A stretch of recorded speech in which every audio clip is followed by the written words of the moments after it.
Manual mode encourages a thoughtful approach to photography. Before you press the shutter, you ask yourself, what am I trying to say here? What story do I want to tell? What emotions do I want to invoke? And this reflective process is what elevates your work from a simple snapshot to meaningful art.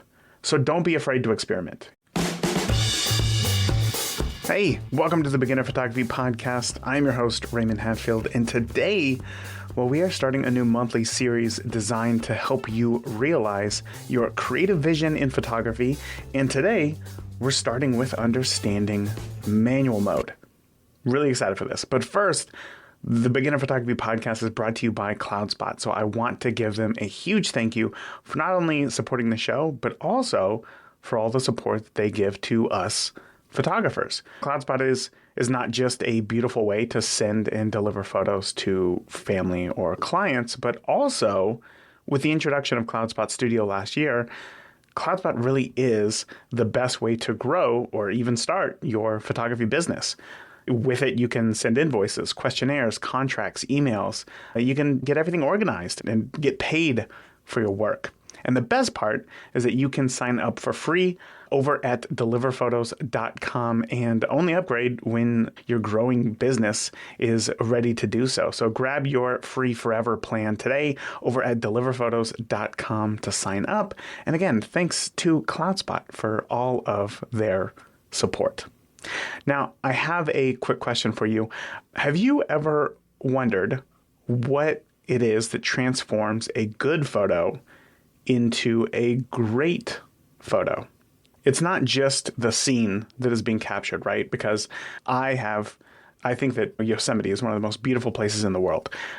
But I've seen 1,000 bad photos taken in Yosemite.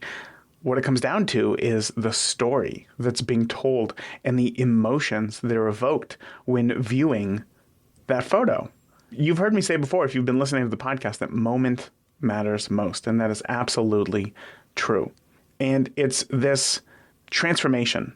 It often begins with a very simple yet profound shift, typically just a few weeks or maybe months after you get your new camera, and you can't figure out why it's not taking amazing photos like the ones that you see posted online. And that simple shift is moving from automatic mode to manual mode on your camera.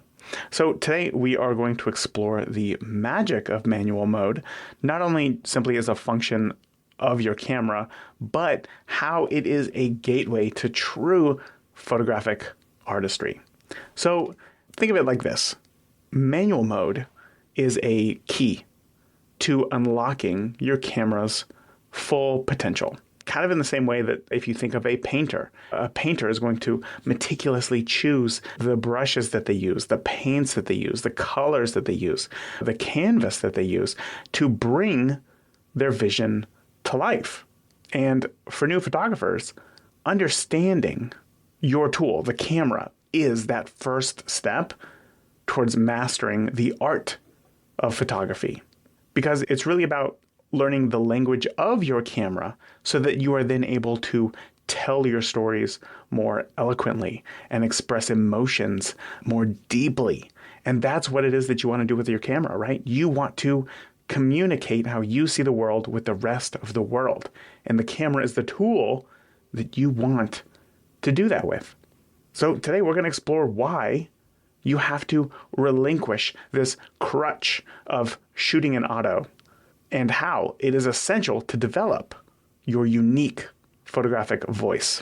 Now, I want to start by saying these are very lofty things that I'm saying, right? It seems like, oh, great, can't take a good photo in auto. It has to be manual. It's one of these guys. I don't think that that's the case. I don't think that for a photo to be good, it has to be shot in manual. I've taken plenty of great photos on my cell phone. I've taken plenty of great photos in auto modes in my camera. But the thing is that when you're getting into photography, you have to understand this tool, how it works. And like I said, it's this language you have to understand before you can start bending the rules. So learning it, giving yourself that foundation is going to set you up for success. Not every photo has to be shot manual, but to learn photography, you have to understand how manual mode works. And it all starts with understanding that your camera is a tool. So my son, he's really talented when it comes to music. And we got him just some cheap $20 Walmart kids piano, like when he was 6, maybe 5. And within weeks, it was so interesting. We noticed that like he could listen to a song in the car. And then when we got home, he'd be able to play that song on his, very cheap piano. Sure, it wouldn't be like a production quality that he would play, but you could tell he would hear the notes and he'd come back and he'd be able to play them on the piano. And for me, I mean, that was just so cool to hear. Like, it was inspiring. So I would, every once in a while try to pick up that little $20 piano and I'd try to play a few things, but honestly, it was no good. It was no good. But a year later, I went to a guitar center to pick up actually this mic that you are hearing me on right now. And I took him with me because I knew that he would want to play some of the, the pianos that they have on display. And I wanted to see what he could do with a real piano, not some cheap $20 piano. And well, first let me say that like I was really expecting to see like $400, maybe $500 pianos, but I was shocked to see like $4,000, $5,000 piano keyboards. It was bananas to me. But anyway, so he sees one on display and he goes to sit down at it and he just, his face lit up and he just starts tickling those ivories. And the first thing I think is like, wow, this is incredible. This is so cool to hear him play on this instrument. It sounds way better than his $20 piano. And I think if he had that much success going from a $20 piano to like this $5,000 piano, I'm feeling pretty inspired right now. Maybe I want to give it a try and see how I sound on this $5,000 keyboard. So I sit down and I start playing for, honestly, maybe 30 seconds. And that is when Charlie, who, again, was probably either 5 or 6 at the time, and, kids, just very unfiltered, he says to me, "Dad, you're not even a little good at this." So even though this was a professional quality piano, for me, it just produced the same simple tunes that were no better than when I play his $20 Walmart keyboard. But what I realized is that I fell into that same trap that many new photographers do. And in fact, I did in the beginning as well. We see somebody else do it and we think like, oh, if they can do it, so can I. We start looking at cameras and then we start looking at the most expensive camera and think, oh man, imagine the photos I could take with that. That would be so cool. Only to realize that when you get it or you shoot with it, that your photos, well, they still don't stand out. And in fact, your iPhone probably takes better photos. You think to yourself, these photos on my iPhone are better than the photos that come out of this camera. Like, what gives? But what we're missing is that, like with music, when a musician understands each key's potential, the music is able to come to life because they know how to use it. And it's exactly the same with photography. When a photographer is able to grasp the full capacity of their camera's settings, well, that is when the image begins to breathe with stories and with emotion, because you as the photographer are able to use that tool to put it in there to tell your story. So by learning to use your camera in manual mode, you can start to grasp the full capacity of photography like a musician learning the scales. Scales, right? I think it's scales. I'm pretty sure it's scales. It seemed like that practice seems so tedious at first. And when it comes to photography, there's just so many new technical terms that you have to figure out, like aperture, shutter speed, ISO. But these things are the building blocks. It's the language of photographic literacy. These are the tools in which you will craft not only images, but moods, narratives, connections. But it's still scary. I get it. Many new photographers shy away from shooting in manual mode. In fact, the first few weddings that I shot, even though I knew manual mode, I was so nervous about screwing something up that I shot in Aperture priority, and that's fine. But we shy away from manual mode because it's easier to rely on that safety and the ease of automatic settings. However, when you think about it, if we're going to stick with the painting example, shooting in an auto mode is kind of like painting by numbers. There is some control that you have in the colors that you use. That's about it. But I mean, it's really limiting. And I would have to fact check this, but I don't believe that there is a single paint by numbers image hung in any museum around the world. Your camera's auto mode makes decisions for you. And it makes decisions for you based off of an algorithm that simply aims for a technically correctly exposed image. But what the camera doesn't consider is the subject matter that you're shooting, the story that you want to tell, the mood in which you wish to invoke. It doesn't take any of those into account. And exposure, just in case I brushed over that, and that's a term that you're not familiar with, is simply how bright or how dark your photo is. And do you know how your camera determines the settings to use for a quote-unquote correct exposure? It simply picks the halfway point between white, which is if your photo's pure white, it's too bright, and black, which is if your photo's black, it's too dark. So it picks the halfway point between black, too dark, and white, too bright, which is just simply gray. Now, it's not really looking at color, it's just looking at light intensity. So your sensor simply reads the amount of light that is hitting the sensor. And if it's too much towards white, then it dials down your exposure. That sounds fair, right? Until you go to take a photo of a bride in a white dress, or until you go to shoot outside with a very bright skies, or until your kid is wearing a white or yellow shirt, or until there's simply a light bulb in your frame. If there's a light bulb in your frame, that will screw up your camera's exposure because it gets all confused and it just makes everything darker than what it should be, what is true to your eye. But by choosing to shoot in manual mode, you are taking the first step towards a photographic freedom. It's about making conscious decisions about how your image should look rather than letting the camera decide for you in the same way that it decides for any other person holding that camera who's shooting in auto. Think about that for a second. When you shoot in auto, you're taking the exact same photo as anybody else who simply puts their camera in the same mode. Do you want your photos to look like everybody else's? It's all about understanding the nuances, right? The interplay between light and shadow, white and black, depth and movement. Just as a painter would decide what brush to use, you decide how to balance your exposure, your focus, your composition to create a photo that is uniquely yours. But still, I know that turning that dial to manual mode seems daunting at first.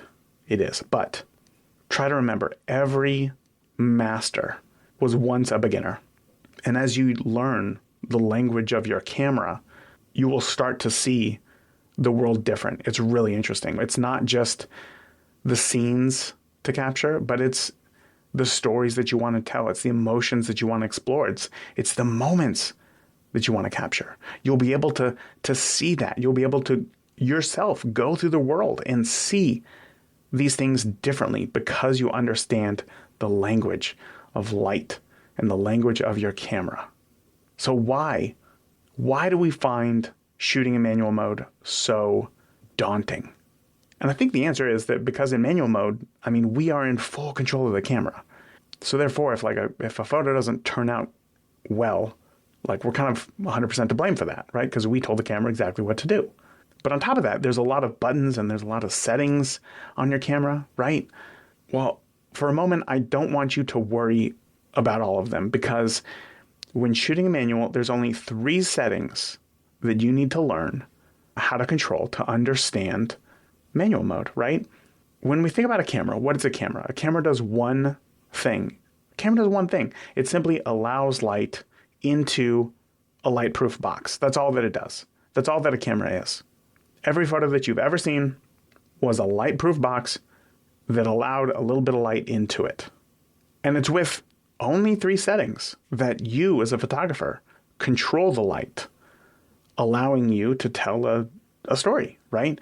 The 3 settings are, and I said them briefly earlier, aperture, which is also called f-stop, shutter speed, and ISO. That's it.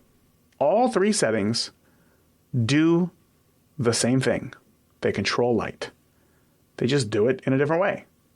Light enters your camera through your lens. Your shutter opens up for a fraction of a second, allowing the light to hit your camera's image sensor. That's how a photo is taken. Your aperture controls how much light is allowed through the camera's lens. Your shutter speed controls how long that light coming into the lens will hit your sensor. And your ISO controls how sensitive your image sensor is to the light that hits it. That's it. That is most basic. That's all you got to know. But Raymond, there's a lot of different aperture numbers. Shutter speed looks like confusing math. And why do all my photos look muddy when I shoot at ISO 6000?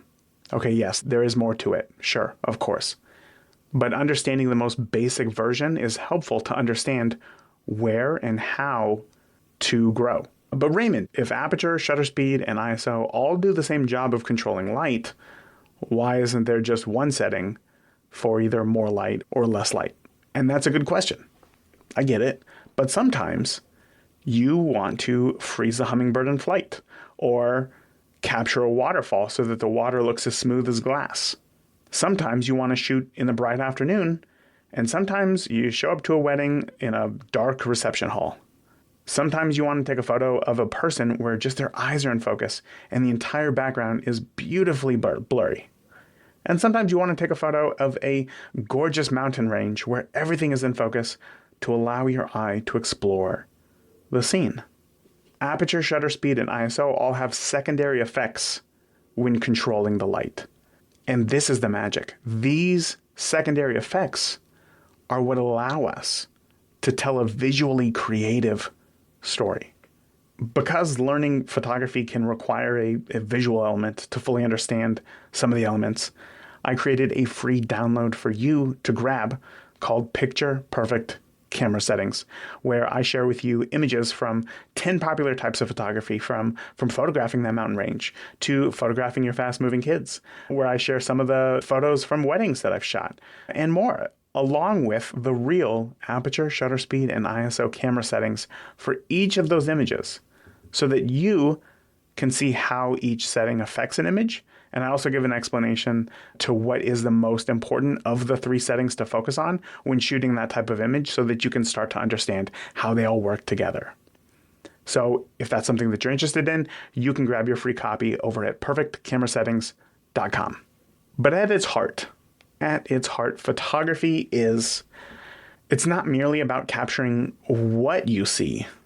Photography is more about capturing how you see it. Now, this is where the philosophy of manual mode really comes into play, right? Shifting into manual mode it's more than just a technical decision, right? Choosing your camera settings is a declaration of your intent with your image. It's what you want to say, much like how an author chooses every word that they use to tell a story.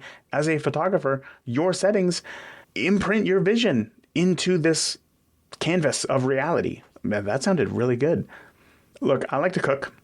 Growing up, my stepdad worked in a number of restaurants, and he taught me a few things about cooking when I was growing up. And he was famous in our house for his clam chowder.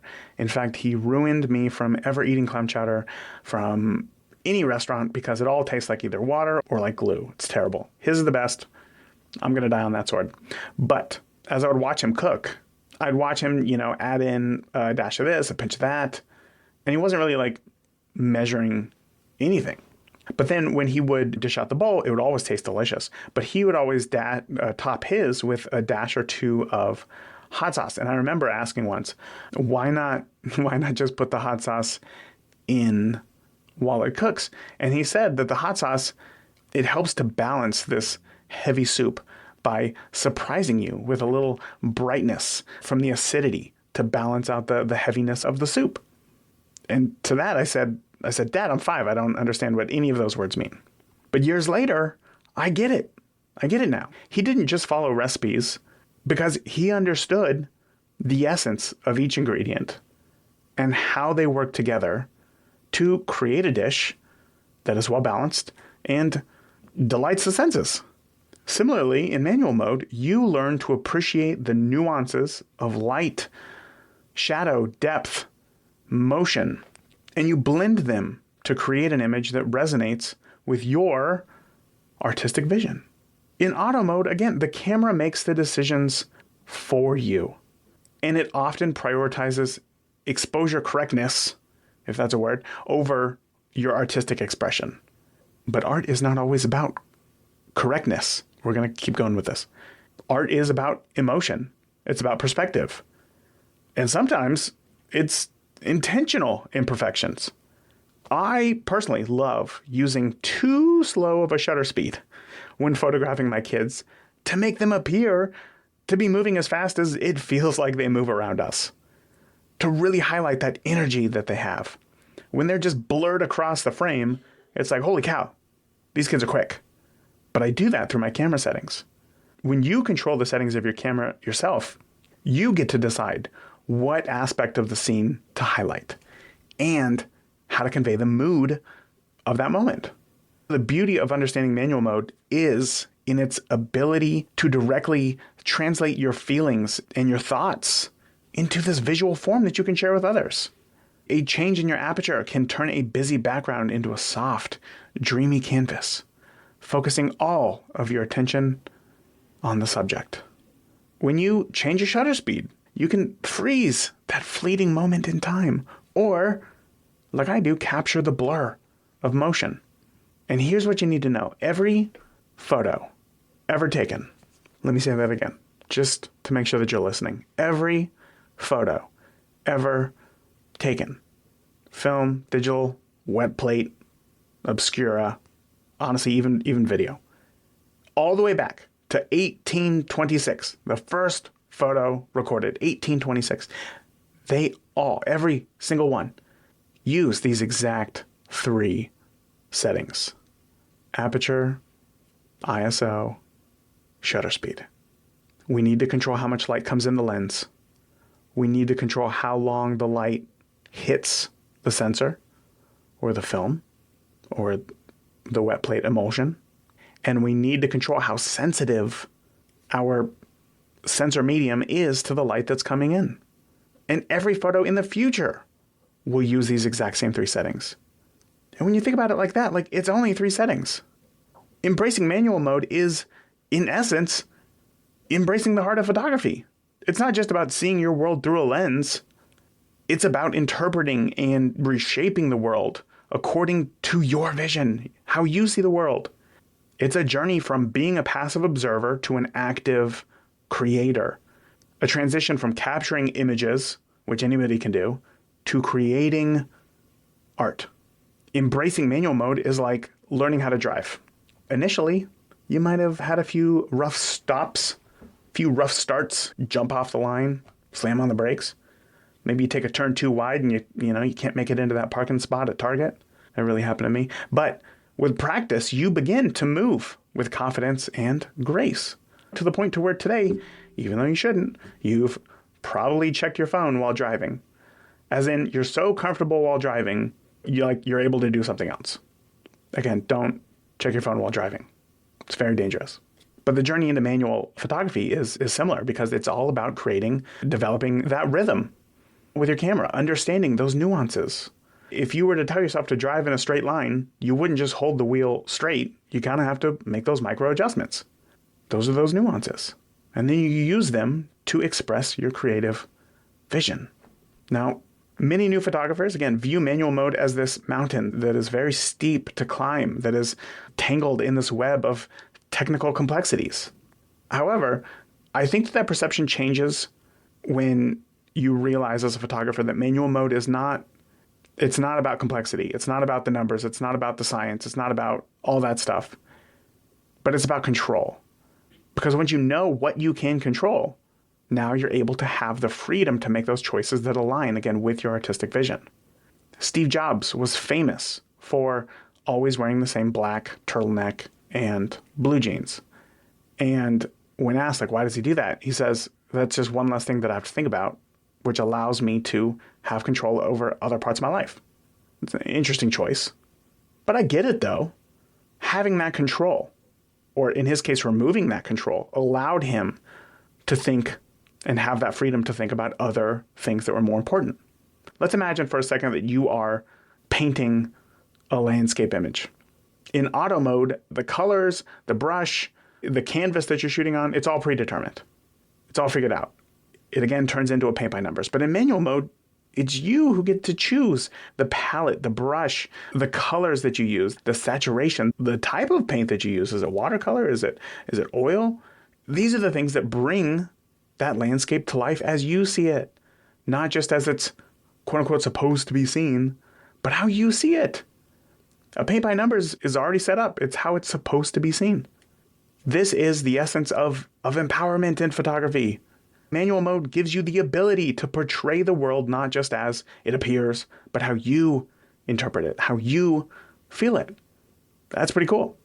As you journey through manual mode, you're going to discover aspects of your creative journey that you may have never known. Each setting, aperture, shutter speed, ISO, these become tools for exploration. You'll start to see the light differently. You'll start to understand how shadows add depth and how motion can be captured to tell a story in your own way. Maybe you look at my photos of my kids just running through the frame and you think, I don't know who this kid is. I don't know what's going on here. And it doesn't resonate with you. And that's fine. You would shoot it different. That's great. Some restaurants make clam chowder too watery. Some make it like glue. It's a personal preference. But as a photographer, you get to choose that preference. It's your preference. This journey in photography is not just about technical growth. It really is about personal growth. I have found that through photography, I have learned patience. I have learned attention to detail. And I've learned to be able to see beyond just the surface of things. Manual mode invites you to slow down, to truly observe your environment, to capture those moments with intention and thought. Shooting in manual mode is all about quality over quantity. In the world of photography, every picture tells a story. That's its job. A picture is made to communicate something. Story is a form of communication. Therefore, every picture tells a story. And every setting on your camera is a word in that narrative of the story. Manual mode is your author's pen. It is granting you the power to write visual stories in a language that is uniquely yours. It's not just about capturing what is simply in front of the lens, but it's capturing what it felt like behind the lens. The emotion, the atmosphere, the essence. Think of a photograph as your favorite song. The way that you manipulate your settings in manual mode, like aperture, shutter speed, and ISO, is like choosing the right lyrics, rhyme scheme, the instruments, all that. And each adjustment that you make can dramatically alter the mood and the feel of your image. For instance, a large aperture can create a sense of intimacy by blurring out distractions that you don't care for your viewer to see. And after you learn this tool, the camera, that is when you really start to learn photography. All of the expressive and the emotive elements. Light and shadow are like the yin and yang of photography. And manual mode is your tool to balance these elements. The way you handle light, whether it's soft or you split it or you let it spill across your frame, these decisions can transform a mundane shot into a dramatic scene, rich with the story and the depth that you want to tell. Shadows are often overlooked in auto modes. Because it's dark in the frame, your camera will often try to lift those shadows by increasing your exposure.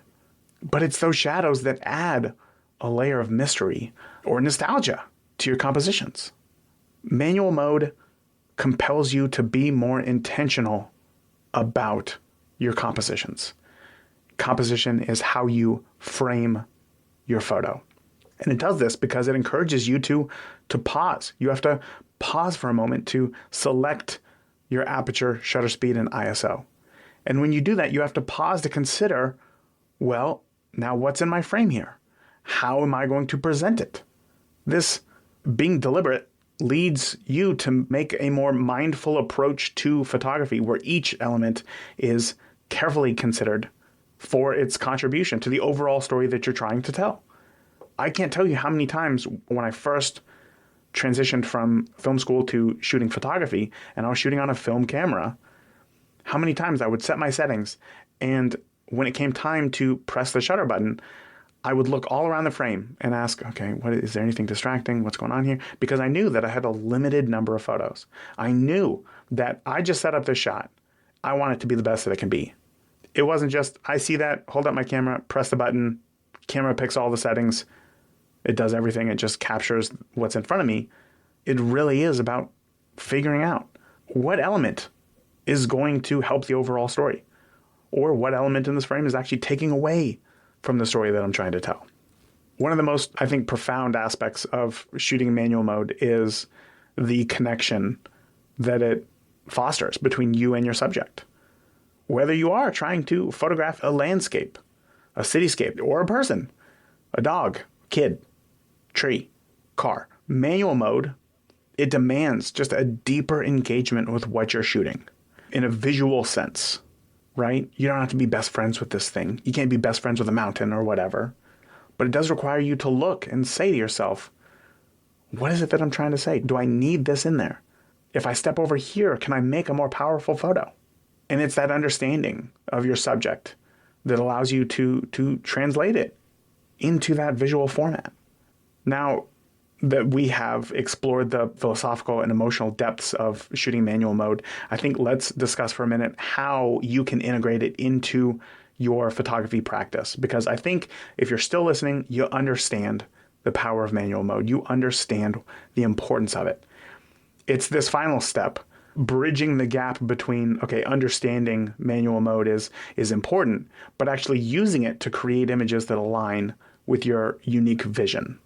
The journey into shooting manual mode, it doesn't have to be overwhelming. I don't want you to have this big trip plan, like this once-in-a-lifetime trip or like a special birthday party or something like that, and think, this is it. I'm going to start shooting in manual mode to start taking much better photos, because that's such a high-risk situation that you could ruin it all. I would really stick with what you know to get the shot if that were the case.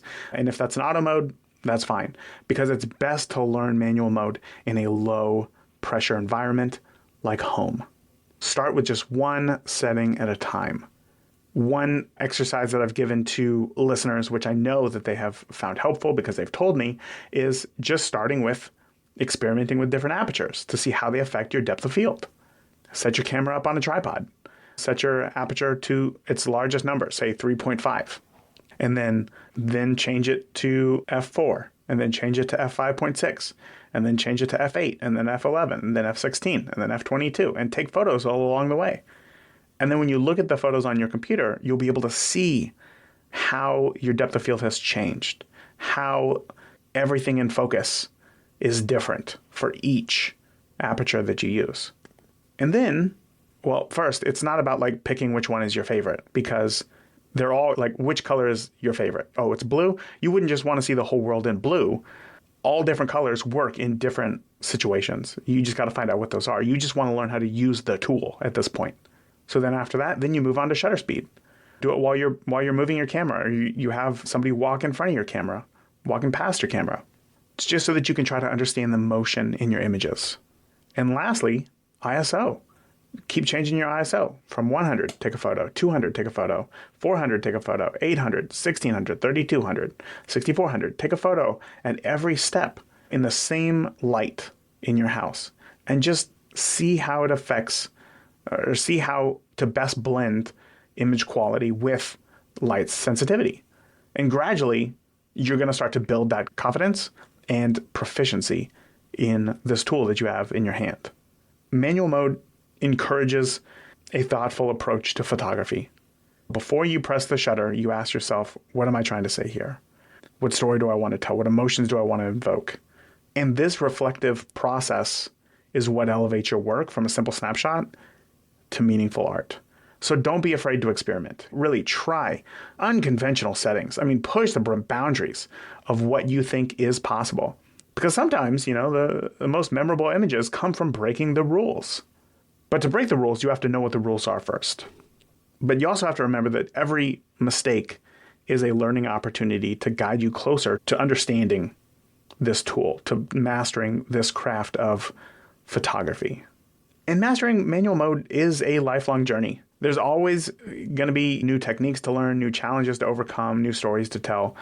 But really, I want to encourage you to embrace this journey with an open mind, because it's all about using your camera as more than just a tool and as an extension of your vision and your creativity. So whether you're simply a hobbyist looking to deepen your artistic expression, or you are an aspiring professional trying to carve out your niche, manual mode is your pathway to unlocking the full potential of your photographic voice. So there you go. We've explored today how manual mode shifts the power from the camera to the photographer, allowing you to make those intentional choices that align with your artistic vision. Like a painter with a palette, or a kid with a keyboard, or a chef with some hot sauce. Manual mode gives you that freedom to express your unique perspective and capture the world as you see and you feel it. And again, this journey is not going to be without its challenges, but it is these challenges that make this process so rewarding. You know, when you take 900 blurry, out of focus photos of your kid and you feel like pulling your hair out and you finally get that good one and they're smiling, oh my God, there is nothing better. There's nothing better. Each step in this process of mastering manual mode is a step towards a deeper understanding of the art of photography. It is a step towards finding your voice in this vast tapestry of visual storytelling. Man, that also sounded good. I am on one today. Okay. I want to encourage you to take what you've learned here today and apply it to your photography. I want you to experiment. I want you to explore. But most importantly, I do want you to enjoy this process. This is not just a journey of learning a technical skill, manual mode. This is a journey of artistic growth. So enjoy it. And remember that the true magic of photography lies not in the camera, but in you, the photographer, in you. In manual mode, you control. So manual mode is the key to unlocking that magic. It's the key to unlocking this tool for crafting images that not only capture moments, but also tell stories.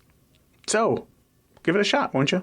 For those of you who are seeking this bridge between theory and practice, remember, do not forget my free cheat sheet, Picture Perfect Camera Settings, to inspire you and your journey in manual photography. And again, you can grab it at perfectcamerasettings.com. That's it for today. Remember, the more that you shoot today, the better of a photographer you will be tomorrow. Talk soon. Thank you for listening to the Beginner Photography Podcast. Keep shooting, and we'll see you next week.